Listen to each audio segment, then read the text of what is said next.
প্রত্যাশার বিরুদ্ধে দাঁড়ানোর বিভিন্ন রকম উত্তেজনাকর বক্তব্য প্রদান করছে। এবং আওয়ামী লীগের একজন লিডারকেও এই যে জুলাই গণ অভ্যুত্থানকালে তাদের যে দলের এবং সরকারের ভূমিকা এটা সম্পর্কে একজনকেও অনুশোচনামূলক বা নিন্দাসূচক বক্তব্য আমরা প্রদান করতে দেখি নাই। তো আপনি যখন রিকনসিলিয়েশন প্রসেস শুরু করতে চাবেন বা অন্তর্ভুক্তি শুরু করতে চাবেন, অন্য পক্ষের অ্যাটিটিউডটা তো আপনাকে বিবেচনা নিতে হবে। আমাদের কাছে কখনোই মনে হয় না তারা এই আমাদের যে সংস্কারের, আমাদের যে নতুন রাষ্ট্র গড়ার, প্রকৃত গণতান্ত্রিক ব্যবস্থা প্রতিষ্ঠা করার লক্ষ্যে যে আমাদের কর্ম প্রক্রিয়া চলছে এটাতে তাদের অন্তর্ভুক্ত হওয়ার মতো নিজেদের বিন্দুমাত্র ইচ্ছা, মাইন্ডসেট, প্রস্তুতি আছে। বরং তারা যে ফ্যাসিস্ট রেজিম কায়েম করেছিল বাংলাদেশে সেটার কন্টিনিউশনই তারা বাংলাদেশে বজায় রাখতে চায়, সেটার পক্ষেই তারা কথা বলে। তারা এই গণ অভ্যুত্থানকারীদের বিরুদ্ধে কথা বলে। তো তাদের ক্ষেত্রে তো অন্তর্ভুক্তি কিভাবে সম্ভব? আপনি তো জোর করে আপনি জোর করে তো অন্তর্ভুক্তি করাতে পারেন না।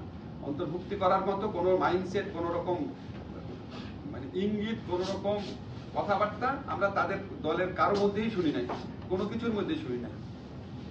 এটুকুই বলেছি। না আমি শোনেন, আজকে আমাদের প্রবাসী মন্ত্রণালয়ের গুণগান গাওয়ার জন্য আমি এখানে বসি নাই। আমি শুধু আপনাদের একটা বলতে পারি, আমি এটা তাদেরকে বলেছি যে আমাদের সরকার প্রথমবারের মতো বাংলাদেশে প্রবাসীদের ভোটাধিকার চালু করেছে। এটা যে আসলে পলিটিক্যাল পার্টি, পলিটিক্যাল সরকারগুলো চাইলেই পারত, আমরা প্রমাণ করে গেলাম। এমন কোনো কঠিন কাজ ছিল না, এতগুলা বছর তারা প্রবাসীদের ভোটাধিকার দেয় নাই। আমরা শুরু করেছি, আমরা আরো বেশি সময় দিলে আরো অনেক প্রবাসী এটা পার্টিসিপেট করতে পারতেন, আমাদের অত সময় ছিল না।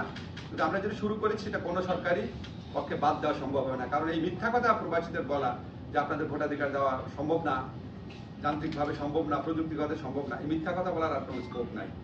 বাংলাদেশের যারা প্রবাসী যারা আছেন তারা যারা দেশে থাকেন তাদের চেয়েও বেশি ভালোবাসেন আমার ধারণা।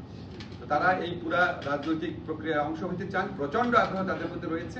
এটা আমাদের সরকারের আমি মনে করি একটা বড় অর্জন। আমরা প্রবাসীদের ভোটাধিকার শুরু করতে পেরেছি। ধন্যবাদ।